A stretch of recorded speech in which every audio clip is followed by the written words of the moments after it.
TNPSC போட்டித் தேர்வுக்கு தயாராகும் மாணவர்களுக்கு வணக்கம். வெல்கம் டு தெளிவு டிஎன்பிஎஸ்சி. இன்னைக்கு நம்ம ஜிஎஸ் கிளாஸில் என்ன பார்க்க போகிறோம்னா 6th டேர்ம் 3 குடிமையியல் பகுதியில் இருக்க அழகு 1 மக்களாட்சின்ற பாடமும் அழகு 2 உள்ளாட்சி அமைப்புகள் அப்படின்ற 2 பாடமும் இந்த ஒரே வீடியோவில் பார்க்க போகிறோம். நம்ம 6th ஸ்டாண்டர்டில் இருக்க ஒவ்வொரு பாடமும் தனித்தனியாக நடத்திக்கிட்டு வரோம். அதுக்குண்டான வீடியோஸ் அப்லோட் பண்ணிட்டோம். இதுதான் 6th ஸ்டாண்டர்டோட கடைசி வீடியோ, சரிங்களா? இதோட நம்ம 6th ஸ்டாண்டர்டை கம்ப்ளீட் பண்ணுறோம். நீங்கள் அந்த வீடியோஸ்லாம் இது வரைக்கும் நீங்கள் பார்க்கலாட்டி உடனே அந்த வீடியோவை பார்த்துட்டு வந்துட்டு அதுக்கப்புறம் இந்த வீடியோவை பாருங்கள். அப்போ தான் உங்களுக்கு புரியும். வாங்க நம்ம கிளாஸ்க்குள்ளே போகலாம்.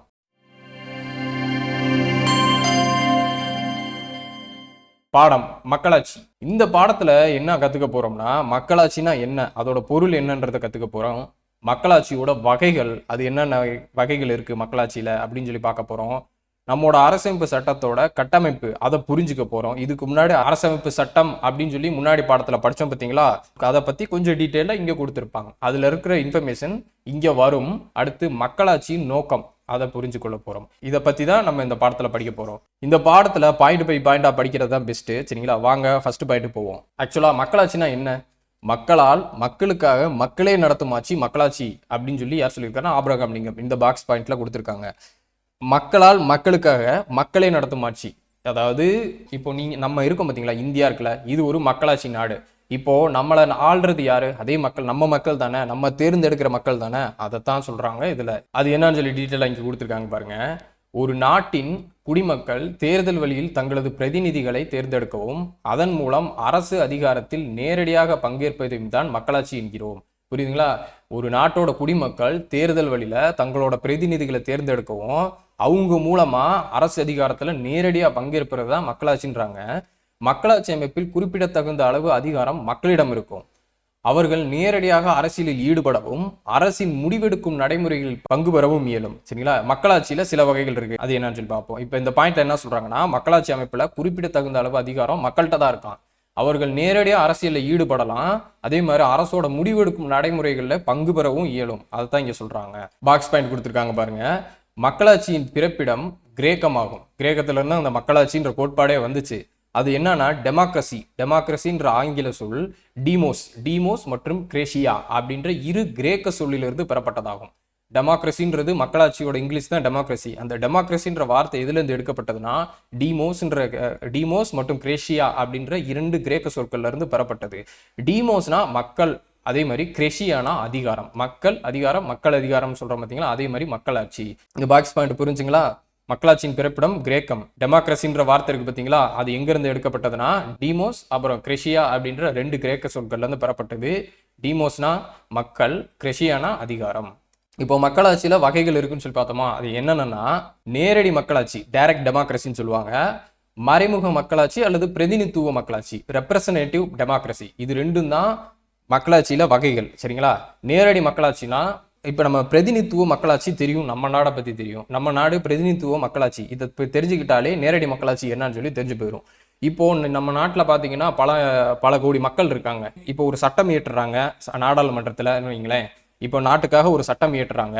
அந்த சட்டம் எல்லா மக்களுக்கும் பொருந்தணும் அப்படின்ற பட்சத்தில் எல்லா மக்கள்கிட்டையும் ஒப்பீனியன் கேட்டு நீங்கள் அதை சம்மதிக்கிறீங்களான்னு சொல்லி கைது குறையீங்களான்னு சொல்லி இத்தனை கோடி மக்கள்கிட்ட கேட்க முடியுமா? முடியாதுல. அதனால தானே எலெக்ஷன் வச்சு நமக்கு உண்டான பிரதிநிதிகளை செலக்ட் பண்ணி மெம்பர் ஆஃப் பார்லிமெண்ட்டை இங்கிருந்து நம்ம அங்கே நாடாளுமன்றத்துக்கு அனுப்பி வைக்கிறோம். அவங்க நமக்காக ஓட்டு அளிக்கிறாங்க பார்த்தீங்களா? இந்த சட்டம் எங்களுக்கு வேணாம்னு சொல்லி அவங்க முடிவெடுக்கிறாங்கல்ல. அதுதான் நமக்கு ஒரு பிரதிநிதியா இருந்து நம்மளோட பிரதிநிதியா அவர் வேலை பார்க்குறாரு. அதனாலதான் அதை நம்ம பிரதிநிதித்துவ மக்களாட்சின்னு சொல்றோம். புரியுதுங்களா? இதே மாதிரி நேரடி மக்களாட்சினா இப்போ அதுக்கு கம்ப்ளீட் ஆப்போசிட். மக்களே டைரக்டா ஓட்டு போடுறது தான் நேரடி மக்களாட்சி. ஒரு சட்டம் ஏற்றுறாங்கன்னு வைங்களேன், இந்த சட்டம் உங்களுக்கு வேணுமான்னு சொல்லி கேட்குறாங்கன்னா எல்லா மக்களுமே அதுக்கு கை தூக்கணும். எல்லா மக்களுமே அதுக்கு பதிலளிக்கணும். எனக்கு இந்த சட்டம் வேணும் அப்படின்னு சொல்லி கை தூக்கலாம். சில பேர் கையை கீழே இறக்கலாம். புரியுதுங்களா? இது வேணான்னு சொல்லி மக்கள் சொல்லலாம், இது வேணும்னு சொல்லி மக்கள் சொல்லலாம். இது மக்கள் நேரடியா அந்த இடத்துல இன்வால்வ் ஆகுறதுனால அது நேரடி மக்களாட்சின்னு சொல்லுவாங்க. இது அதுவே ஆப்போசிட்டா மறைமுக மக்களாட்சினா மக்கள் நேரடியாக இன்வால்வ் ஆக மாட்டாங்க, அவங்களோட பிரதிநிதிகள் தான் இன்வால்வ் ஆவாங்க. அதுதான் அது ரெப்ரசன்டேட்டிவ் டெமோக்ரஸி அப்படின்னு சொல்லுவாங்க. மக்களாட்சினா என்னன்னு பார்த்துட்டோம். அந்த மக்களாட்சியில 2 வகைகள் இருக்கு. நேரடி மக்களாட்சி, அப்புறம் வந்து பிரதிநிதித்துவ மக்களாட்சி. 2 பார்த்துட்டோமா? அடுத்து போலாம். நேரடி மக்களாட்சியில மக்களே சட்டம் இயற்றும் அதிகாரம் பெற்றிருப்பார்கள். எடுத்துக்காட்டுக்கு சுவிட்சர்லாந்து, இந்த பாக்ஸை கொடுத்துருப்பாங்க பாருங்க. ஒரு சட்டம் இயற்றுறாங்கன்னு வைங்களேன், எல்லா மக்களும் அங்க கூடி இருப்பாங்க. அந்த சட்டத்துக்கு வந்து எல்லாருமே அப்ரூவல் கொடுக்கலாம், இல்ல டினை பண்ணலாம். நேரடி மக்களாட்சியில் மக்களே சட்டங்களை உருவாக்குகின்றனர். அனைத்து சட்ட திருத்தங்களையும் மக்கள் தான் அங்கீகரிப்பர். அரசியல்வாதிகள் நாடாளுமன்ற செயல்முறைகளின்படி ஆட்சி செய்வர். நேரடி மக்களாட்சி வெற்றிகரமாக செயல்படுத்தும் வரலாற்றை சுவிட்சர்லாந்து பெற்றுள்ளது. நேரடி மக்களாட்சி எந்த நாட்டில் வெற்றிகரமாக இருக்குன்னா சுவிட்சர்லாந்து நாடு. இதுவே நம்ம ரெப்ரசன்டேட்டிவ் டெமோக்ரஸினா நம்ம நாடை சொல்லலாம், இந்தியா, அமெரிக்கா இந்த மாதிரி சொல்லலாம்ல, அந்த மாதிரி அதை கொடுத்துருப்பாங்க. பார்ப்போம். நேரடி மக்களாட்சினா இப்போ புரிஞ்சுங்க பார்த்தீங்களா? மக்களே சட்டம் இயற்றும் அதிகாரம் அவங்கள்ட்ட தான் இருக்கும். ஏதாவது சட்ட திருத்தம் செய்யறதா இருந்தாலும் அவங்க தான் பண்ணணும். இப்போ ஒரு சட்டத்துல திருத்தங்கள் செய்யறாங்கன்னு வைங்களேன், அதுக்கும் மக்களோட அப்ரூவல் தேவை. எல்லாரோட அப்ரூவல் இருந்தா மட்டும்தான் எல்லாருமே அந்த இடத்துல வாக்களிக்கலாம். அதைத்தான் இங்க சொல்றாங்க. அடுத்து, பெரும்பான்மை உறுப்பினர்கள் ஆதரிக்கும் ஒன்றை முடிவாக ஏற்றுக்கொள்வோம், எஞ்சியவர்களும் அம்முடிவிற்கு கட்டுப்படுவார்கள். அதாவது இங்க பெரும்பான்மை யார்? இப்போ 1000 பேர் இந்த இடத்துல இருக்காங்கன்னு வைங்களேன், அதுல 800 பேர் இந்த சட்டத்துக்கு வந்து நான் ஒத்துக்கிறோம் அப்படின்னு சொல்லி கை தூக்குறாங்கன்னு வைங்களேன், மிச்சம் இருக்கிற 200 பேரும் அதை ஏத்துக்கிட்டு தான் ஆகணும். அதான் சொல்றாங்க. அதான் பெரும்பான்மையா 800 பேர் கை தூக்கிட்டாங்களா, அந்த 200 பேருக்காக அந்த சட்டத்தை வந்து கேன்சல் பண்ண முடியாதுல்ல, அதான் சொல்றாங்க. டயக்ராம் போட்டு கொடுத்துருக்காங்க பாருங்க. நேரடி மக்களாட்சினா என்ன, பிரதிநிதித்துவ மக்களாட்சி. நேரடி மக்களாட்சிக்கு எடுத்துக்காட்டு சுவிட்சர்லாந்து, பிரதிநிதித்துவ மக்களாட்சிக்கு எடுத்துக்காட்டு இந்தியா, இங்கிலாந்து, அமெரிக்க ஐக்கிய நாடுகள். இங்க இந்த நேரடி மக்களாட்சியில மக்கள் வாக்குகள் மூலமா சட்டங்கள் மற்றும் விதிகளை இயற்றுவாங்க. அதுவே பிரதிநிதித்துவ மக்களாட்சியில மக்கள் நமக்கு தங்களோட பிரதிநிதிகளை, அதாவது தேர்தல் மூலமா தங்களோட பிரதிநிதிகளை வாக்குகள் கொடுத்து தேர்ந்தெடுப்பாங்க. அவங்க சட்டம் மற்றும் விதிகளை போடுவாங்க. இதுதான் பிரதிநிதித்துவ மக்களாட்சி. இது டயக்ராம் உங்களுக்கு புரியுறதுக்காக கொடுத்துருக்காங்க. இப்போ நேரடி மக்களாட்சியை பத்தி பார்த்துட்டோம். மக்களே நேரடியாக அந்த சட்டம் இயற்றுறது, அந்த சட்டத்தை திருத்தம் செய்யறது, இந்த மாதிரி பார்த்தோமா. அடுத்து பிரதிநிதித்துவ மக்களாட்சினா என்னன்னு சொல்லி பார்த்தோம். இப்போ இந்த பிரதிநிதித்துவ மக்களாட்சியிலேயே 2 டைப் இருக்கு. ஒன்று வந்து நாடாளுமன்ற மக்களாட்சி, இன்னொன்று வந்து அதிபர் மக்களாட்சி. டீட்டெயிலாக சொல்லணும்னா இப்போ அதிபர் மக்களாட்சி எடுத்துக்கோங்களேன். எடுத்துக்காட்டுக்கு அமெரிக்க ஐக்கிய நாடுகள். இப்போ இருக்கிறவர் யாரு? டொனால்ட் ட்ரம்ப் வந்து அங்கே அதிபராக இருக்கார் பார்த்தீங்களா. இந்த அதிபர் சொல்றது தான் அந்த நாடு முழுக்க இருக்கிற அந்த அரசியல்வாதிகள் எல்லாருமே கேட்கணும். மக்களால் தேர்ந்தெடுக்கப்பட்ட அந்த ஒவ்வொரு பிரதிநிதிகளும் இவர் எடுக்கிற அந்த கடைசி முடிவுக்கு தான் கட்டுப்படணும். இவர் ஒருத்தர் மட்டும்தான் டாப்ல இருப்பாரு, புரியுதுங்களா? மற்றவங்கலாம் இவரு கீழே தான் இருப்பாங்க. எப்பேற்பட்ட அந்த எலெக்ஷன் வச்சாலோ தேர்ந்தெடுக்கப்பட்ட வர பிரதிநிதிகள் இவரு கீழே தான் இருப்பாங்க. இதுவே நாடாளுமன்ற ஆட்சி முறைன்னு எடுத்துக்கோங்களேன், நம்மளோட எல்லாருமே நம்ம தேர்ந்தெடுக்கப்பட்ட எம்பிஸ் இருக்காங்க பார்த்தீங்களா, தேர்ந்தெடுக்கப்பட்ட பிரதிநிதிகள் எல்லாருமே டாப்ல இருப்பாங்க. இங்க ஒருத்தர் மட்டும்தான் டாப்ல இருப்பாரு, இவங்க எல்லாருமே டாப்ல இருப்பாங்க. இவங்க எல்லாருமே சேர்ந்து தான் முடிவெடுப்பாங்க, புரியுதுங்களா? இதுதான் 2க்கு வித்தியாசம். நாடாளுமன்ற மக்களாட்சினா இந்தியா, எக்ஸாம்பிளுக்கு இந்தியா, இங்கிலாந்து. இங்க நம்ம இருந்து செலக்ட் பண்ணி அனுப்புறோம் பார்த்தீங்களா, நம்ம ஒரு எம்பியை தேர்தல் மூலமா தேர்ந்தெடுத்து அனுப்புறோம். அந்த எம்பிகள் எல்லாம் சேர்ந்து தான் நாடாளுமன்றம் அந்த ஒரு ஆட்சி அமையும். அதிகப்படியான தொகுதிகளில் வென்ற கட்சி வந்து ஆட்சி அமைக்கும்னு சொல்லி பார்த்தோமா, ஆளுங்கட்சி ஆட்சி அமைக்கும். குறைவான கட்சிகள் எதிர்கட்சியா உட்காரும்னு சொல்லி பார்த்தோமா. இப்போ ஆளுங்கட்சியும் ஒரு சட்டம் வந்து ஏற்றுறாங்கன்னு வைங்களேன், ஆளுங்கட்சியும் எதிர்கட்சியும் 2 பேருமே எல்லாருமே வந்து அந்த இடத்துல மெம்பர் ஆஃப் பார்லிமெண்ட்ல இருக்கிற எல்லாத்துக்குமே முடிவெடுக்கும் அதிகாரம் இருக்கு. ஒரு சட்டம் ஏற்றுனாங்கன்னா அதுக்கு வந்து ஆமோதிக்கிறேன், இதை நான் வழிமொழிகிறேன் அப்படின்னு சொல்லி சொல்றதுக்கு அவங்களுக்கு உரிமை இருக்கு. அதை பத்தி விவாதம் நடத்துறதுக்கு அவங்களுக்கு உரிமை இருக்கு.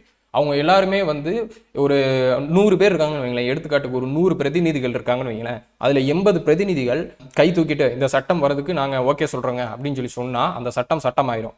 20 பேர் அந்த இதை கேட்டுட்டு போயிடணும். இதுவே 40 பேர் தான் அந்த சட்டம் வர்றதுக்கு வந்து ஒப்புதல் தராங்க, மிச்சம் இருக்கிற 60 பேர் வந்து ஒப்புதல் தரலன்னு வைங்களேன், அந்த சட்டம் நிராகரிக்கப்படும். அது ஆளுங்கட்சியா இருந்தாலும் சரி, எதிர்கட்சி மெம்பர்ஸ் இருந்தாலும் சரி, அந்த 60 பேர்.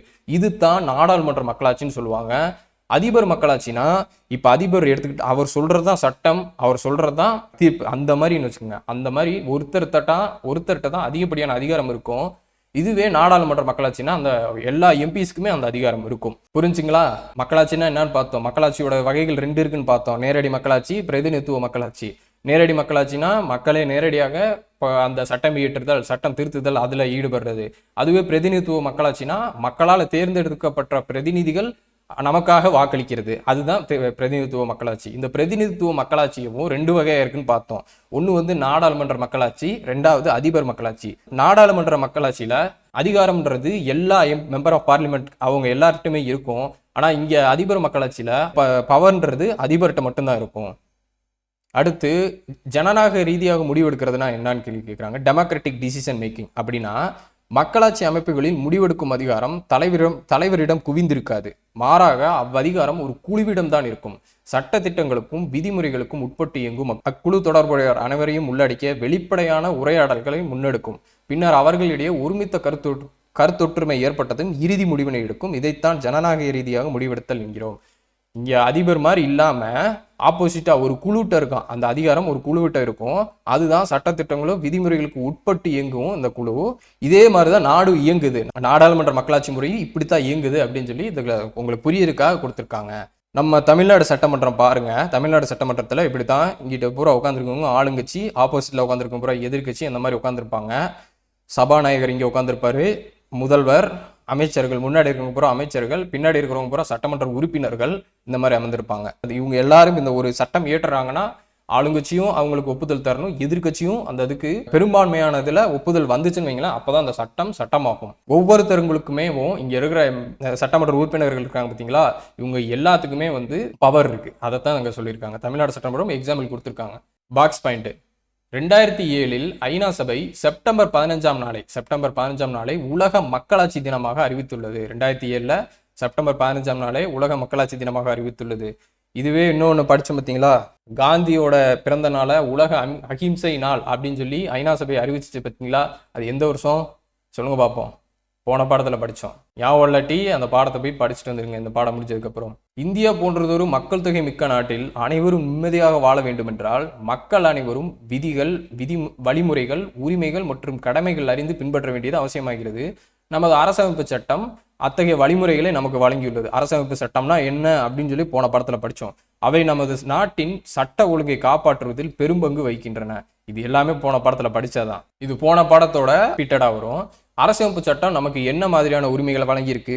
ஒவ்வொரு இந்தியருக்கும் சுதந்திரம், சமத்துவம் மற்றும் நீதி பெறும் உரிமையை உறுதி செய்துள்ளது. இது அடிப்படை உரிமைகள்னு சொல்லி பார்த்தோம். அரசமைப்பு சட்டத்துல வேற என்னென்ன இருக்குன்னா, அடிப்படை அரசியல் கொள்கைகளை வரையறுத்துள்ளதோடு அரசு நிறுவனங்களின் வடிவமைப்பு, அவை பின்பற்ற வேண்டிய வழிமுறைகள், அவற்றின் அதிகாரம் மற்றும் கடமைகளையும் விளக்குகிறது. மேலும் குடிமக்களுக்கான உரிமைகள், கடமைகள் மற்றும் வழிகாட்டு நெறிமுறைகள்னா அரசுக்கு வழிகாட்டும் நெறிமுறை கோட்பாடுகள், டிபிஎஸ்பின்ற டாபிக் நிர்ணயம் செய்துள்ளது. இப்படியாக அது ஒரு சிறப்பான கட்டமைப்பை நமக்கு தருகிறது, வழங்கியுள்ளது. இதுதான் அந்த புத்தகத்தில் இருக்கிறது. அரசமைப்பு சட்ட புத்தகத்துல என்ன இருக்குன்னா இதுதான் இருக்குன்னு சொல்லி போன பாடத்திலையும் படிச்சோம், இங்கேயே படிச்சிட்டோம். இந்திய அரசமைப்பு சட்டம் தான் உலகின் எழுதப்பட்ட அரசமைப்பு சட்டங்களிலே மிக நீளமானது. இதை டாக்டர் BR அம்பேத்கரின் தலைமையிலான அரசமைப்பு சட்ட வரைவு குழு உருவாக்கியது. அதனால்தான் அவர் நமது அரசமைப்பு சட்டத்தை உருவாக்கிய முதன்மை வடிவமைப்பாளராக கருதப்படுகிறார். போன படத்திலே இந்த பாக்ஸ் பாயிண்ட் கொடுத்திருந்தாங்க. அரசமைப்பு சட்டத்தோட முதன்மை வடிவமைப்பாளர் யாரு? BR அம்பேத்கர். அரசியலமைப்பின் தந்தை யாரு? BR அம்பேத்கர். அடுத்து மக்களாட்சியோட நோக்கங்கள். மக்களால் மக்களுக்காக மக்களே நடத்தும் ஆட்சி மக்களாட்சி என்று அழைக்கப்படுகிறது. இதை சொன்னது யாரு? ஆபிரகாம் லிங்கன் சொல்லி படிச்சிட்டோம். மக்களாட்சி அமைப்பில் அதிகாரம் மக்களிடம் இருக்கும். அதற்கு அவர்கள் முடிவெடுக்கும் உரிமையை பெற வேண்டியது அவசியமாகிறது. ஒவ்வொரு தனிநபரும் முடிவெடுக்கும் வழிமுறைகளில் நேரடியாக பங்கேற்க இயலாது என்பதால் முடிவெடுக்கும் அதிகாரம் மக்களால் தேர்ந்தெடுக்கப்பட்ட பிரதிநிதித்துவ அரசிற்கு வழங்கப்பட்டுள்ளது. பிரதிநிதித்துவம் இதை நம்ம முன்னாடியே படிச்சிட்டோம். அதை டீட்டெயிலாக இங்கே கொடுத்துருக்காங்க. நான் உங்களுக்கு சொன்னேன் பார்த்தீங்களா, பிரதிநிதிகள்னா யாரு? நம்மளா தேர்ந்தெடுத்து அனுப்புற பிரதிநிதிகள்கிட்ட தான் நம்மளோட அதிகாரம் இருக்கும். எல்லா மக்கள்கிட்டயுமே, இப்போ இத்தனை கோடி மக்கள்கிட்டயுமே ஒவ்வொரு டைமே ஒரு சட்டத்துக்காக நீங்க ஓகே சொல்றீங்களா இல்லைங்களான்னு சொல்லிட்டு அந்த மாதிரி கேட்க முடியாதுல்ல. அதனால நமக்காக நம்ம பிரதிநிதிகள் முடிவெடுப்பாங்க. 18 வயது நிறைவுற்ற அனைத்து குடிமக்களும் தங்களுக்கான பிரதிநிதியை தேர்ந்தெடுக்கும் உரிமை வழங்கப்பட்டுள்ளது. அதே போல் தேர்ந்தெடுக்கப்பட்ட ஒவ்வொரு பிரதிநிதியும் மக்கள் நலனை காப்பதை தனது கடமையாக கொள்ள வேண்டும். இது புரியுதுங்களா? நெக்ஸ்ட் போலாம். உலகம் முழுக்க மக்களாட்சி எப்படி இருக்கு? உலகிலேயே முதலில் பெண்களுக்கு ஓட்டுரிமை அளித்த நாடு எதுனா நியூசிலாந்து. முதல்ல பெண்களுக்கு ஓட்டுரிமை அளித்த நாடு எது? நியூசிலாந்து. நேரடி மக்களாட்சி வெற்றிகரமாக நடைபெறுகிற நாடு எது? சுவிட்சர்லாந்து. மறந்துடாதீங்க, நியூசிலாந்து சுவிட்சர்லாந்து பார்த்துட்டோம். எந்த வருஷம் கொடுத்தாங்கன்னா 1893. அடுத்து ஐக்கிய பேரரசுல 1818. யுனைடெட் கிங்டம்னு சொல்லுவோம்ல, அந்த 1818, 1893, 1918, 1893, 1918. அடுத்து அமெரிக்க ஐக்கிய நாடுகள், யுனைடெட் ஸ்டேட்ஸ் ஆஃப் அமெரிக்கால 1920ஆம் ஆண்டு தான் பெண்களுக்கு ஓட்டுரிமை வழங்கப்பட்டது. 3 பார்த்துருக்கோம். முதல்ல பெண்களுக்கு ஓட்டுரிமை அளித்த நாடு நியூசிலாந்து. அது எந்த வருஷம்? 1893. ரெண்டாவது 1918 யுனைடெட் கிங்டம்ஸ், யூகேன்னு சொல்லுவோம்ல, அந்த யுனைடெட் கிங்டம்ஸ். மூணாவதா 1920 யுனைடெட் ஸ்டேட்ஸ், யூஎஸ்ன்னு சொல்லுவோம்ல, யுனைடெட் ஸ்டேட்ஸ். இந்தியாவில் எப்போ பெண்களுக்கு ஓட்டுரிமை அளிக்கப்பட்டுச்சுன்னு சொல்லி பின்னாடி படிப்போம், உங்களுக்கு புரியும். ஓகேங்களா?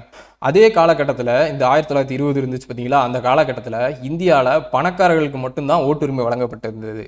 அதுக்கப்புறம் மகாத்மா காந்தி உட்பட பல தலைவர்கள் அனைவரும் ஓட்டுரிமை என்ற கோரிக்கையை வலியுறுத்தி வந்தனர். இன்று இந்தியாவில் 18 வயது நிறைவடைந்த ஒவ்வொருக்கும் ஓட்டுரிமை வழங்கப்பட்டுள்ளது. ஒரு பாக்ஸ் பேன் கொடுத்திருக்காங்க. இந்திய குடிமக்களில் 79% பேர் தங்களது நாட்டின் மக்களாட்சியின் மீது நம்பிக்கை கொண்டுள்ளதாக புள்ளி விவரங்கள் தெரிவிக்கின்றன. இதன் காரணமாக உலக அளவிலான இப்பட்டியலில் இந்தியாவிற்கு முதலிடம் கிடைத்துள்ளது. மக்களாட்சியின் மீது நம்பிக்கை கொண்டுள்ள நாடுகளில் இந்தியா முதலிடத்துல இருக்கு.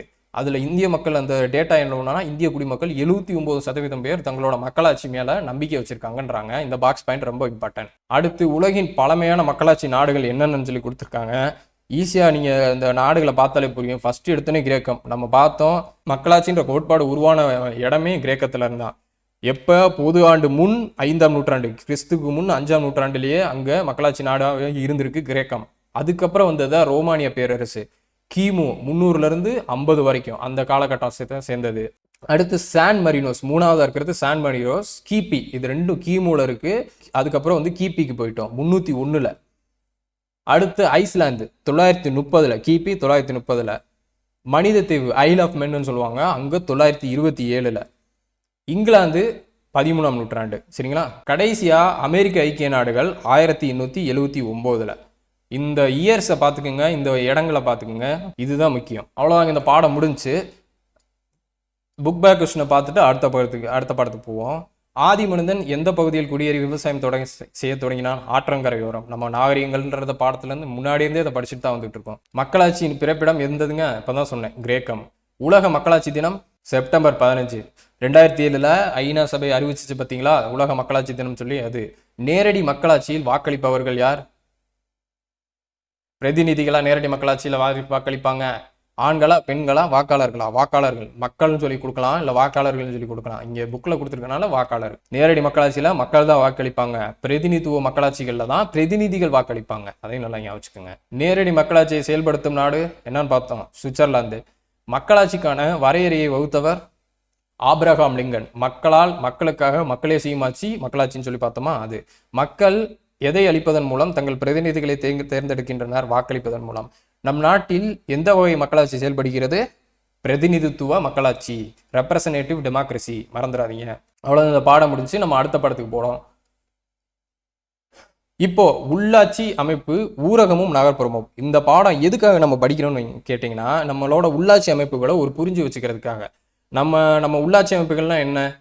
நகராட்சி, மாநகராட்சி, ஊராட்சி ஒன்றியம், இந்த மாதிரி சொல்றோம் பார்த்தீங்களா, இது எல்லாம் தான் உள்ளாட்சி அமைப்புகள்.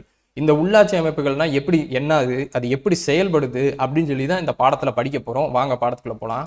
ஊரக மற்றும் நகர்ப்புற உள்ளாட்சி அமைப்பு மற்றும் அதன் பணிகளை அறிதல், கிராம சபை பற்றியும் கிராம சபை கூட்டத்தின் நோக்கத்தையும் அறிந்து கொள்ளுதல், பஞ்சாயத்து ராஜ் சட்டத்தின் சிறப்பு அம்சங்களை புரிந்து கொள்ளுதல், உள்ளாட்சியில் பெண்கள் பங்கினை அறிதல், உள்ளாட்சி தேர்தல் பற்றி அறிந்து அடுத்து வரும் தேர்தலை உற்று நோக்குதல். இதுல பஞ்சாயத்து ராஜ்ன்றது நம்ம ரொம்ப ரொம்ப இம்பார்ட்டன்டான டாபிக். இந்த சட்டமும் ரொம்ப ரொம்ப இம்பார்ட்டன்ட். சரிங்களா? இது எல்லாத்தையும் தான் நம்ம பார்க்க போறோம். ஒவ்வொன்றா பார்ப்போம். இப்போ மாநகராட்சினா என்ன? இது மாநகராட்சினா என்னங்க? 10 லட்சத்துக்கும் மேற்பட்ட மக்கள் தொகை இருக்கணும், அதிக வருவாய் இருக்கிற ஊர்களை தான் மாநகராட்சியாக தமிழ்நாடு அறிவிக்கும். புரியுதுங்களா? 10 லட்சத்துக்கு மேல இருக்கிற மக்கள் தொகை இருக்கணும் ஒரு இடத்துல, அந்த இதுல அதிக வருவாயும் வரணும். அந்த மாதிரி இருக்கிற ஊர்களை தான் மாநகராட்சியா தமிழ்நாடு அறிவிக்கும், தமிழ்நாடு அரசு அறிவிக்கும். இதே மாதிரிதான் இப்போ மாநகராட்சினா என்னன்னு பார்த்துட்டோம். அப்பனா நகராட்சினா என்ன இருக்கும்? 1 லட்சத்துக்கு மேல இருக்கிற மக்கள் தொகை இருக்கிற இடத்த ஊர்களை நகராட்சின்னு சொல்லி அறிவிப்பாங்க. அப்பனா ஊராட்சினா கிராமம். அது பின்னாடி படிப்போம். சரிங்களா? அது என்னன்னு சொல்லி படிப்போம். இப்போ தமிழ்நாட்டில் மொத்தம் இங்கே ஸ்கூல் புக்கில் என்ன கொடுத்துருக்காங்கன்னா, ஏற்கனவே 21 மாநகராட்சி இருந்துச்சு. அந்த பட்டியெல்லாம் ஆவடியும் சேர்ந்து மொத்தம் 22 மாநகராட்சிகள்னு சொல்லி சொல்றாங்க. சரிங்களா? அந்த 22 மாநகராட்சிகள் இதுதான். ஆனால் நம்ம கரண்ட் அஃபேர்ஸ் டேட்டா படி என்னன்னா, நம்ம இப்போ இருக்கிற 2025 எத்தனை மாநகராட்சிகள் இருக்குன்னா 25 மாநகராட்சிகள் இருக்கு.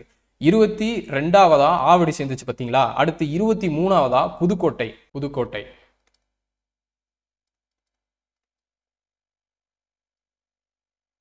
23வதா புதுக்கோட்டையும், 24வதா நாமக்கல்,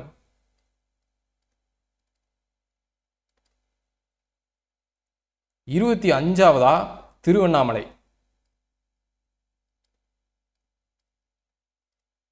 இது எல்லாம் சேர்ந்து மொத்தம் இப்போதைக்கு இருக்கிற மாநகராட்சிகள், தமிழ்நாட்டில் இருக்கிற மாநகராட்சிகள் மொத்தம் 25. இது 3 2024 சேர்த்தாங்க. சரிங்களா, மறந்துடாதீங்க. 2024 இது 3 மாநகராட்சிகள் ஆச்சு. இதுக்கு முன்னாடி இருக்கிற ஸ்கூல் புக் டேட்டா படி ஆவடியோட சேர்த்து 22 இருந்துச்சு. சரிங்களா, 23, 24, 25 இந்த 3 2024 சேர்க்கப்பட்டதுனால 2025 மொத்தம் 25 மாநகராட்சிகள் இருக்கு.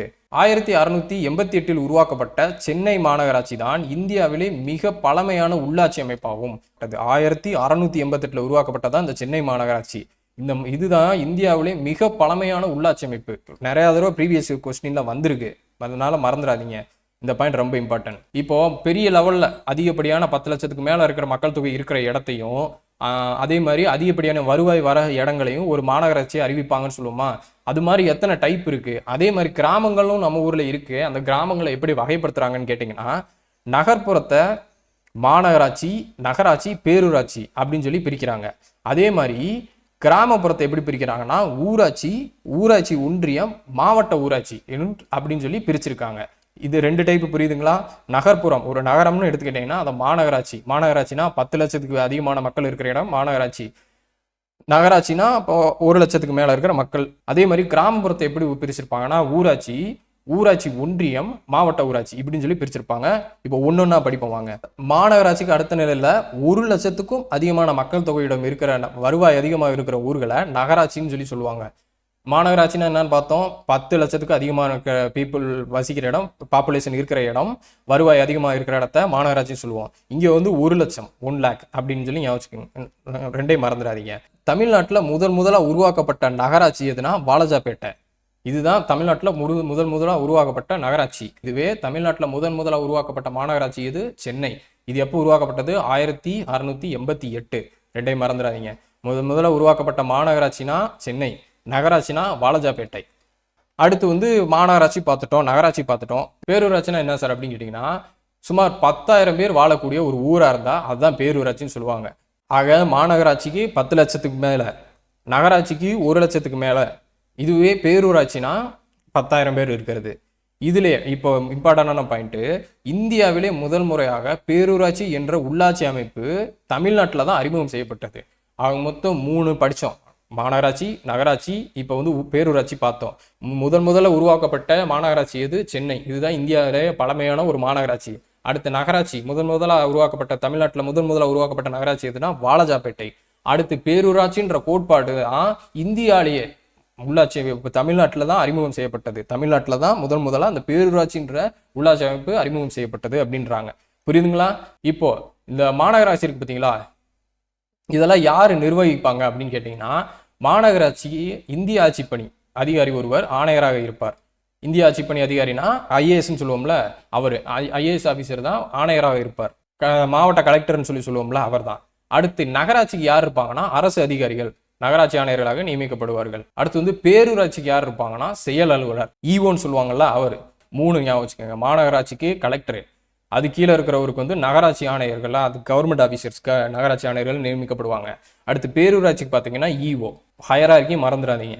ஐஏஎஸ் ஆஃபீஸரு, அவர் கீழே அரசு அதிகாரிகள், நகராட்சி ஆணையர்கள். நகராட்சி ஆணையர்னா யாருன்னா முனிசிபாலிட்டி கமிஷனர்னு சொல்லுவாங்க. கமிஷனர் ஆஃப் முனிசிபாலிட்டி இல்லை முனிசிபாலிட்டி ஆஃப் கமிஷனர் எப்படி வேணா சொல்லலாம். அது கீழே இருக்கிறதா பேரூராட்சி. அதுக்கூட ஆஃபீஸர் யாருன்னா செயல் அலுவலர், ஈஓன்னு சொல்லுவாங்க. இப்போ புரிஞ்சுங்களா ஹையரார்கி? நெக்ஸ்ட் போகலாம். அடுத்து ஊராட்சி அப்படின்றத பார்ப்போம். ஊராட்சி ஒன்றியம் அப்படின்னு சொல்லி பார்த்தோம்ல, அதை பார்ப்போம். கிராமங்களில் செயல்படும் உள்ளாட்சி அமைப்பு கிராம ஊராட்சி. மாவட்ட அளவில் செயல்படுறது நம்ம என்னன்னு பார்த்தோம், மாநகராட்சி, நகராட்சி, பேரூராட்சின்னு சொல்லி பார்த்தோமா. அதே மாதிரி அது கீழே இருக்க கிராம லெவலில் இருக்கிறது பார்த்தீங்கன்னா கிராம ஊராட்சி. கிராம ஊராட்சி மக்களுக்கும் அரசுக்கும் இடையே இணைப்பு பாலமாக செயல்படுகிறது. கிராமங்கள் மக்கள் தொகைக்கு ஏற்ப பல பகுதிகளாக, பல வார்டுகளாக பிரித்து வைப்பாங்கல்ல, அந்த மாதிரி பிரிக்குவாங்க. இதன் பிரதிநிதிகள் மக்களால் தேர்ந்தெடுக்கப்படுகின்றனர். தேர்ந்தெடுக்கப்படும் பிரதிநிதிகள் எப்படி அந்த எலெக்ஷன் வச்சு யாரை தேர்ந்தெடுப்பாங்கன்னா, ஊராட்சி மன்ற தலைவர், பகுதி உறுப்பினர்கள், பகுதி உறுப்பினர்கள்னா வார்டு உறுப்பினர்கள், ஊராட்சி ஒன்றிய உறுப்பினர் கவுன்சிலர், ஊராட்சி ஒன்றிய உறுப்பினர், மாவட்ட ஊராட்சி குழு உறுப்பினர். இப்போ ஊராட்சின்னா என்னன்னு பார்த்தோம், கிராம ஊராட்சி ஒரு கிராமத்தை தான் குறிக்கிறது தான் கிராம ஊராட்சி.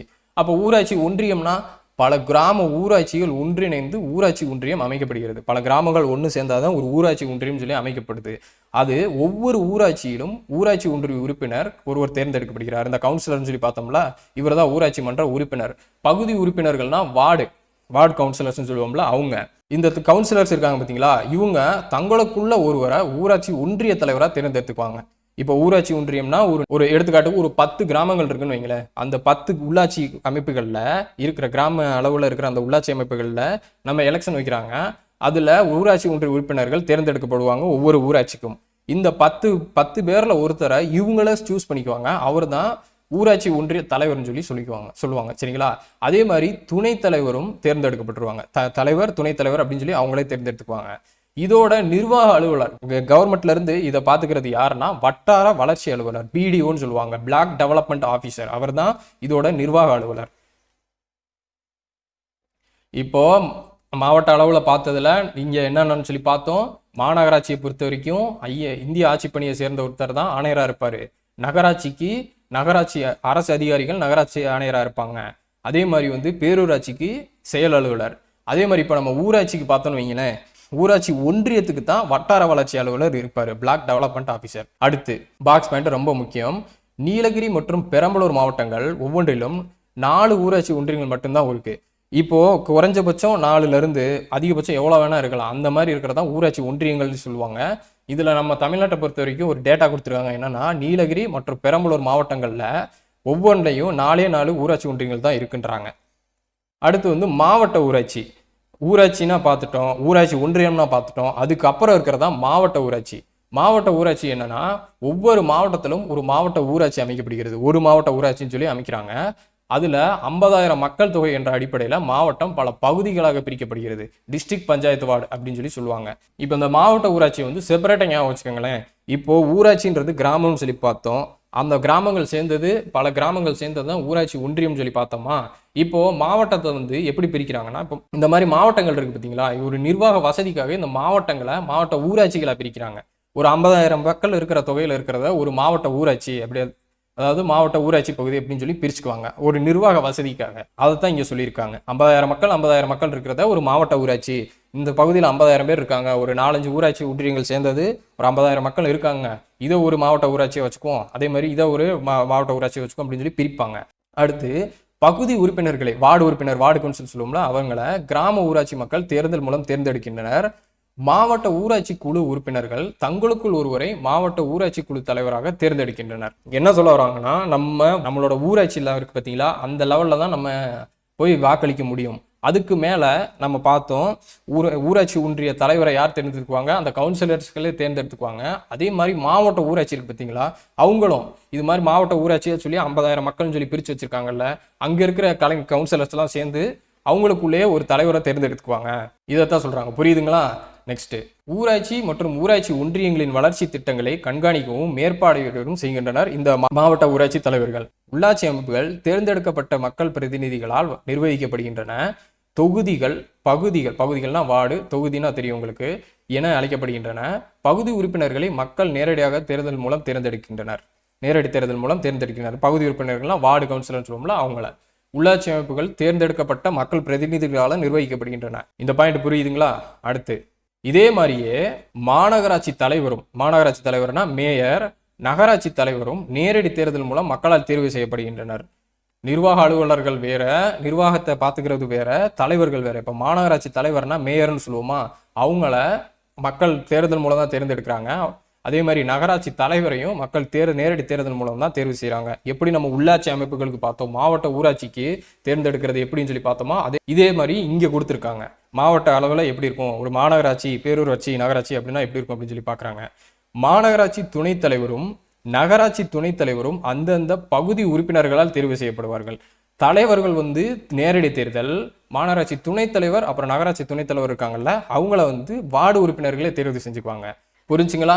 இந்த பாடத்தை திரும்ப படிங்க. உங்களுக்கு கன்ஃபியூஷன் இருந்துச்சுன்னா திரும்ப கூட இந்த வீடியோவை போட்டு பாருங்க, புரிஞ்சிடும். புரியுற வரைக்கும் படிச்சுக்கோங்க. இந்த பாடத்தை பொறுத்த வரைக்கும் ஃபர்ஸ்ட் டைம் படிக்கும்போது புரியாது, அப்புறம் போக தான் உங்களுக்கே அது புரிய வரும். சரிங்களா? அடுத்து இப்போ நம்ம என்ன பார்க்க போறோம்னா, கிராம ஊராட்சியோட பணி, அந்த பேரூராட்சியோட பணிகள் என்னென்னா அவசிய பணி, அப்புறம் விருப்ப பணி அப்படின்னு சொல்லி 2ஆ பிரிப்பாங்க. அவசிய பணினா உடனே பண்ணணும், விருப்ப பணினா செய்யலாம், செய்யாமல் இருக்கலாம். அதே மாதிரி கிராம ஊராட்சியோட பணிகள், அவசிய பணிகள் என்னென்ன சொல்றாங்கன்னா, குடிநீர் வழங்குதல், தெருவிளக்கு அமைத்தல், தெருக்களை தூய்மைப்படுத்துதல், கழிவுநீர் கால்வாய் அமைத்தல், ஊர் சாலைகளை அமைத்தல், மத்திய மாநில அரசின் நலத்திட்டங்களை செயல்படுத்துதல். இது எல்லாமே கிராம ஊராட்சிக்கு இருக்கிற அத்தியாவசிய பணிகள். இதுவே விருப்ப பணிகள் என்னென்னா, பூங்கா அமைச்சல், ஊருக்கு நடுவில் ஒரு பார்க் அமைக்கிறது, ஒரு லைப்ரரி அமைக்கிறது, விளையாட்டு மைதானம் ஸ்கூலுக்கு அந்த மாதிரி அமைக்கிறது, இது எல்லாமே விருப்ப பணிகள்ல வந்துடும். அதே மாதிரி மாநகராட்சிக்கு என்ன இருக்குன்னா, மாநகராட்சினா பார்த்தோம் எவ்வளோ 10 லட்சத்துக்கு மேலே மக்கள் இருக்காங்க. அப்படி இருக்கிற மக்களுக்கு எந்த அளவுக்கு ஒரு இன்ஃப்ராஸ்ட்ரக்சர் கொடுக்கணும், அதை தான் நிறையா கொடுத்துருப்பாங்க. என்னென்னா, குடிநீர் வசதி கொடுக்கணும், தெருவிளக்கு அமைக்கணும், தூய்மை பணிகளை மேற்கொள்ளணும், மருத்துவ சேவையை வழங்கணும், சாலைகள் அமைக்கணும், மேம்பாலங்கள் கட்டணும், சந்தைகளுக்காக இடவசதி ஒதுக்கி தரணும், கழிவுநீர் கால்வாய் வசதி செஞ்சு தரணும், திடக்கழிவு மேலாண்மை, மாநகராட்சி பள்ளிகள் அமைக்கணும், பார்க்குன்றது கம்பல்சரி. அந்த இடத்துல ஒரு 10 லட்சம் மக்களுக்கு பேர் இருக்கிறத கண்டிப்பாக அந்த இடத்துல பார்க்குன்னு இருந்தால் தான் மக்களோட மைண்டு நல்லா இருக்கும். அதுக்காக பூங்காக்கள் அமைச்சே ஆகணும். விளையாட்டு மைதானங்கள், பிறப்பு இறப்பு பதிவு, இதெல்லாமே அந்த ரெஜிஸ்டர் ஆஃபீஸில் பண்ணுவோம்ல, இது எல்லாமே மாநகராட்சியோட பணிகள். வேலையெல்லாம் யார் செய்வாங்க அப்படின்னு சொல்லி கேட்டிங்கன்னா, மன்ற கூட்டங்களில் நிறைவேற்றப்படும் தீர்மானங்களின்படி ஆணையாளர் அல்லது அதிகாரி அந்த பணிகளை தனக்கு கீழுள்ள அலுவலர் அல்லது மற்றும் ஊழியர்களை கொண்டு செயல்படுத்துகிறார். ஆணையாளர் இருக்கார் பார்த்தீங்களா, அவர் ஒரு ஆர்டர் போடுவார், அவர் கீழே இருக்க டீம் அதை செய்யணும். புரியுதுங்களா? அந்த மாதிரி அவங்களுக்கு கீழே இருக்கிறவங்க ஒவ்வொரு டிபார்ட்மெண்ட் இருக்கும், அந்த டிபார்ட்மெண்ட் மூலமாக அந்த வேலைகளை செஞ்சே ஆகணும். இப்போ குடிநீர் வழங்கல் துறை அப்படி இருக்குன்னு இருக்கீங்க, அந்த டிபார்ட்மெண்ட் போய் அந்த இதை பார்க்கணும், அந்த வேலையை செய்யணும். இப்போ இதுக்கெல்லாம் நிதி எங்கேருந்து வரும் அப்படின்னு சொல்லி கேட்டிங்கன்னா, கவர்மெண்ட்டே ஃபண்டு கொடுக்கும். அதே மாதிரி அந்தந்த உள்ளாட்சி அமைப்புகளில் வரிகளை வசூல் செஞ்சுக்குவாங்க.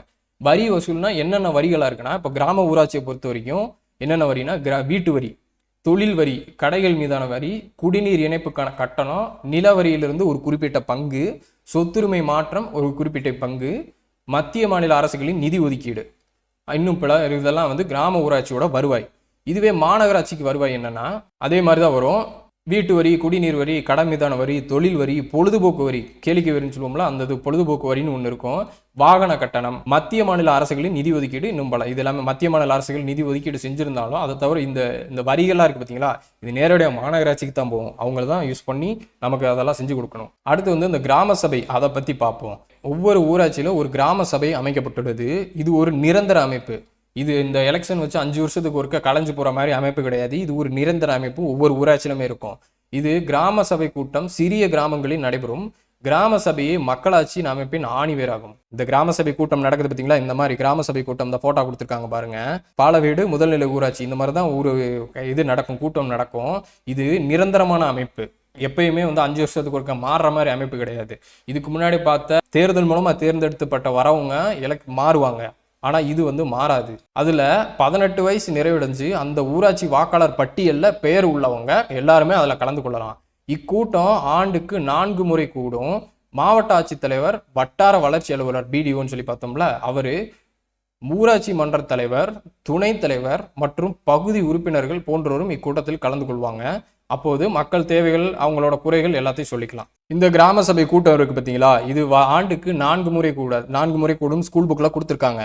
பட் ஆனால் கரண்ட் டேட்டா என்னன்னா 4 முறை கிடையாது, ஒரு வருஷத்துக்கு 5 முறை கூடும். ஜனவரி 26 குடியரசு தினம் அன்னைக்கு கூடும். மே 1 உழைப்பாளர்கள் தினம். ஆகஸ்ட் 15 சுதந்திர தினம் உங்களுக்கு தெரியும். அக்டோபர் 2 காந்தி ஜெயந்தி அன்னைக்கு கூடும். இதோட சேர்த்து நவம்பர் 1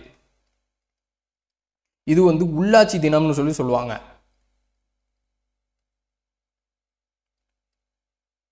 இந்த உள்ளாட்சி தினத்திலையும் இந்த கிராம சபை கூட்டம் கூடும். ஆக மொத்தம் 5, நல்லா ஞாபகம் வச்சுக்கோங்க. எல்லா கவர்மெண்ட் ஹாலிடேஸ் இருக்கு பார்த்தீங்களா, இதுலேயும் வரும். அதோடு சேர்த்து கடைசியாக நவம்பர் 1 உள்ளாட்சி தினத்திலையும் இந்த கிராம சபை கூட்டம் கூடும், மறந்துடாதீங்க. ஸ்கூல் புக்கில் 4 தான் கொடுத்துருப்பாங்க, ஆனால் கரண்ட் டேட்டா படி 5, மறந்துடாதீங்க.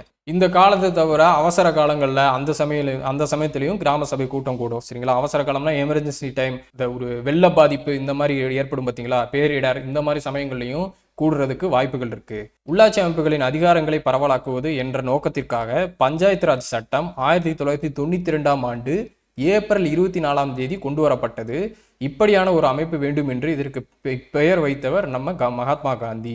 மறந்துடாதீங்க, ஏப்ரல் 24, 1992 தான் இந்த பஞ்சாயத்து ராஜ் என்ற சட்டம் உருவாக்கப்பட்டது. இதோட நோக்கம் என்ன? உள்ளாட்சி அமைப்புகளோட அதிகாரங்களை பரவலாக்குறது. பஞ்சாயத்து ராஜ் இதெல்லாம் இருக்கு பார்த்தீங்களா, இதை பத்தி டீட்டெயிலா பின்னாடி படிப்போம். இப்போதைக்கு இந்த பஞ்சாயத்து ராஜ் சட்டம் எப்போ வந்துச்சுன்னு ஞாபகம் வச்சுக்கோங்க. 1992 ஏப்ரல் 24. இந்த ஏப்ரல் 24 என்னன்னு சொல்றாங்கன்னா தேசிய ஊராட்சி தினம் அப்படின்னு சொல்றாங்க. தேசிய ஊராட்சி தினம் தான் ஏப்ரல் 24. இந்த பஞ்சாயத்து ராஜ் திட்டம் கொண்டு வரப்பட்டதுனால. நவம்பர் 1னா என்னன்னு பார்த்தோம், உள்ளாட்சி தினம். தேசிய ஊராட்சி தினம்னா ஏப்ரல் 26. நவம்பர் 1னா உள்ளாட்சி தினம். ரெண்டே மறந்துடாதீங்க. பஞ்சாயத்து ராஜோட சிறப்பம்சங்கள் என்னன்னா கிராம சபை அமைத்தல், 3 அடுக்கு ஊராட்சி அமைப்பு. 3 அடுக்கு ஊராட்சி அமைப்புனா இப்போ ஒவ்வொரு அடுக்கு கீழே ஒரு இன்னொன்று இருக்கிற மாதிரி, புரியுதுங்களா? கடைசியில் இருக்கிற கிராமம், அதுக்கு மேலே ஊராட்சி ஒன்றியம், அதுக்கு மேலே மாவட்ட ஊராட்சின்னு சொல்லி பார்த்தோமா, அதுதான் ஊராட்சி. இந்த 3 அடுக்கு ஊராட்சி அமைப்பு. இடஒதுக்கீடு, பஞ்சாயத்து தேர்தல், பதவிக்காலம், நிதிக்குழு, இதுக்குன்னு தனியாக ஒரு நிதிக்குழு இருக்கணும், கணக்கு மற்றும் தணிக்கை, இன்னும் பிற. இது எல்லாமே இந்த பஞ்சாயத்து ராஜோட சிறப்பம்சங்கள். நம்ம இதை பற்றி டீட்டெயிலாக பின்னாடி வர பாடங்களில் படிப்போம், நிறையா கொடுத்துருப்பாங்க. உள்ளாட்சி அமைப்புகளில் பெண்களோட பங்கு என்னென்ன இருக்குன்னா, அனைத்து உள்ளாட்சி அமைப்புகளிலும் பெண்கள் பங்கேற்கும் வரையில் 33% இடஒதுக்கீடு வழங்கப்பட்டுள்ளது. 2011 நடைபெற்ற உள்ளாட்சி தேர்தலில் பெண்கள் 38% இடங்களில் வெற்றி பெற்றனர் என்பது சிறப்பு. அதே மாதிரி 2016 ஆண்டு தமிழக அரசு பெண்களுக்கு உள்ளாட்சியில் 50% இடஒதுக்கீடு வழங்க சட்ட திருத்தம் செய்துள்ளது. 33% உள்ளாட்சியில் பெண்களுக்கு இடம் ஒதுக்கீடு இருக்கு அப்படின்னு சொல்லி சொன்னாங்க. அதுக்கப்புறம் 2011 எலெக்ஷன்ல, உள்ளாட்சி தேர்தல் எலெக்ஷன்ல 38% இடங்கள்ல, மொத்தம் இருக்கிற 38% இடங்கள்ல பெண்கள் ஜெயிச்சிருந்திருக்காங்க. 2016 ஆண்டு நடந்த தமிழக அரசுல ஒரு சட்ட திருத்தம் செஞ்சிருக்காங்க. அதுல என்னன்னா பெண்களுக்கு 50% இடஒதுக்கீடு வழங்கி சட்ட திருத்தம் செஞ்சிருக்காங்க. ரொம்ப ரொம்ப முக்கியம், இந்த இயர்ஸ் மறந்துடாதீங்க. 2016 தான் 50% இடஒதுக்கீடு. அதுக்கு முன்னாடி இருந்தது 33%. அந்த 33% இருக்கும்போதே 2011 நடந்த எலெக்ஷன்ல 38% இடங்கள்ல உள்ளாட்சி தேர்தலில் பெண்கள் வெற்றி பெற்றிருக்காங்க.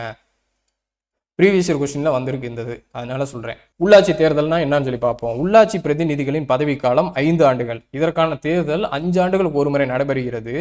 மாநில தேர்தல் ஆணையம், நல்லா நோட் பண்ணிக்கோங்க, மாநில தேர்தல் ஆணையம் இதற்கான தேர்தலை நடத்துகிறது.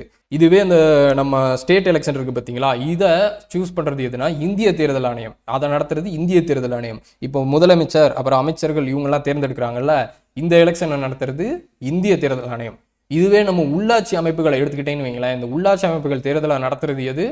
மாநில தேர்தல் ஆணையம். ரெண்டையும் கன்ஃபியூஸ் பண்ணிடக்கூடாது. நம்ம மாநிலத்துக்குள்ள தானே நடக்குது, அப்போ அது மாநில தேர்தல் ஆணையம் தான் நடத்தும் முதலமைச்சர் தேர்தலை அப்படின்னு சொல்லி நினைச்சிடாதீங்க, தவறானது. அதை நடத்துறது இந்திய தேர்தல் ஆணையம். ஒவ்வொரு மாநிலத்திலையும் ஒரு மாநில தேர்தல் ஆணையம் உள்ளது. தமிழ்நாட்டோட மாநில தேர்தல் ஆணையம் எங்க இருக்குன்னா சென்னை கோயம்பேட்டில் இருக்கு. இந்த பாருங்க, தமிழ்நாடு மாநில தேர்தல் ஆணையம் கோயம்பேட்டில் இருக்கு. சும்மா உங்களுக்கு புரியறதுக்காக இந்த பாக்ஸ், இந்த போட்டோஸ் கொடுத்துருக்காங்க. பேரிடர் காலங்கள் மற்றும் நோய் தொற்று காலங்களில் உள்ளாட்சி அமைப்புகள் மேற்கொண்ட பணிகள் என்னென்னது, இதெல்லாம் சும்மா உங்களுக்கு புரியறதுக்காக கொடுத்துருக்காங்க. அவ்வளோதான். அடுத்து இந்த பாக்ஸ் பாயிண்டோட இந்த பாடம் முடியுது. தற்போது தமிழ்நாட்டில் உள்ள உள்ளாட்சி அமைப்புகள் என்னென்னு சொல்லி கொடுத்துருக்காங்க. நீங்கள் என்ன பண்ணுறீங்கன்னா இதை அப்படியே இந்த டேட்டாவை படிச்சுட்டு அப்படியே கரண்ட் டேட்டா என்னன்னு சொல்லி பார்த்துட்டு உங்கள் புக்லேயே பக்கத்தில் இங்கிட்ட எழுதி வச்சுக்கோங்க. கிராம ஊராட்சிகள் 12,525 இருக்குது. ஊராட்சி ஒன்றியங்கள் 388 இருக்குது. மாவட்ட ஊராட்சிகள் 36, பேரூராட்சிகள் 490, நகராட்சிகள் 138, மாநகராட்சிகள் 21 மாநகராட்சிகள் அப்படின்னு சொல்லி பார்த்தோமா. 22 இருந்துச்சா, இப்போ 25. இது ஒன்று நான் உங்களுக்கு சொல்லிட்டேன் மாநகராட்சியை பொறுத்த வரைக்கும். மற்ற எல்லாத்தையுமே நீங்கள் பார்த்து நோட் பண்ணி கரண்ட் டேட்டாவை வச்சுக்கோங்க. டேரெக்டாக கொஸ்டின் எடுக்கக்கூடிய ஏரியா இது. ப்ரீவியஸ் இயர் கொஸ்டினில் இந்த இதை கேட்டிருக்காங்க. அவ்வளோதான். இந்த பயிற்சி வினாவோட இந்த பாடத்தை முடிச்சுக்கலாம். பல கிராம ஊராட்சிகள் ஒன்றிணைந்து என்னவா உருவாக்குது? ஊராட்சி ஒன்றியம். பல கிராம ஊராட்சிகள் சேர்ந்து தான் ஊராட்சி ஒன்றியம் அமைக்கப்படும். தேசிய ஊராட்சி தினம் எதுங்க? ஏப்ரல் 24. ஏன்னு சொல்லி பார்த்தோம், தேசிய ஊராட்சி தினம் ஏன் ஏப்ரல் 24? பஞ்சாயத்து ராஜ் சட்டம் 1992 ஆண்டு ஏப்ரல் 24 தான் இந்த பஞ்சாயத்து ராஜ் என்ற சட்டம் உருவாக்கப்பட்டதுனால தான் இந்த நாளை, இந்த ஏப்ரல் 24 நாளை தேசிய ஊராட்சி தினமாக கொண்டாடுறோம். மாற்றி அடிச்சிடாதீங்க, நவம்பர் 1 அடிச்சிடாதீங்க. நவம்பர் 1 எது? நம்ம பார்த்தோம் உள்ளாட்சி நாள். இந்தியாவில் பழமையான உள்ளாட்சி அமைப்பாக அமைக்கப்பட்ட நகரம் எது? நகரம் கேட்டிருக்காங்க. மாநகராட்சி சென்னை. இருக்கிறதுலே பழமையான, இந்தியாவிலே பழமையானது இந்த சென்னை. மாநகராட்சியின் தலைவர் எப்படி அழைக்கப்படுகிறாரு? மேயர். இந்தியாவிலேயே பேரூராட்சி என்ற அமைப்பை அறிமுகப்படுத்திய மாநிலம் நம்ம தமிழ்நாடு தான். பஞ்சாயத்து ராஜ் சட்டம் கொண்டு வரப்பட்ட ஆண்டு இப்பதான் பார்த்தோம் 1992. உள்ளாட்சி பிரதிநிதிகளின் பதவிக்காலம் எத்தனை ஆண்டுகள்? 5 ஆண்டுகள். தமிழ்நாட்டின் முதலாக உருவாக்கப்பட்ட நகராட்சி எது? வாலாஜாபேட் முன்னாடி பாக்ஸ் பாயிண்ட்ல படிச்சோம்ல, அடுத்து இது வந்து பொறுத்துக்க உங்களுக்கு உண்டான எக்ஸசைஸ். சரிங்களா? அவ்வளோதான் கைஸ், இந்த கிளாஸ் முடிஞ்சு இதோட நம்ம 6th ஸ்டாண்டர்ட்ன்றது கம்ப்ளீட்டாக முடிச்சிட்டோம். நம்ம அடுத்து 1ஆம் தேதியிலேருந்து நம்ம 7th ஸ்டாண்டர்ட் ஸ்டார்ட் பண்ணிடுவோம். இப்போ புதுசாக நிறைய பேர் வீடியோஸ் பார்க்க வரீங்க, அவங்க எல்லாருமே படிக்கணும் தான் கொஞ்சம் ஸ்லோவாகவே அப்லோட் பண்ணிட்டு வந்துட்டு இருந்தோம். எல்லாமே வந்து இப்போ 6th ஸ்டாண்டர்ட் கம்ப்ளீட்டாக முடிஞ்சு. புதுசாக தான் இந்த வீடியோ நீங்கள் பார்க்குறீங்க, ஒன்றும் பிரச்சனை இல்லை. நான் போடுற இந்த 7th ஸ்டாண்டர்ட் வீடியோவை பார்த்துக்கிட்டே இருங்க. பார்த்துக்கிட்டேவும் நீங்கள் இந்த 6th ஸ்டாண்டர்ட் வீடியோஸையும் உங்களுக்கு கிடைக்கிற டைமிங்கில் படிச்சுக்கிட்டே இருங்க. சரிங்களா? ரெண்டையுமே படிங்க, பேரலாகவே படிங்க, உங்களுக்கு புரியும். அவ்வளோதான் கைஸ், இந்த கிளாஸ் முடிஞ்சு அடுத்த கிளாஸில் சந்திப்போம். நன்றி.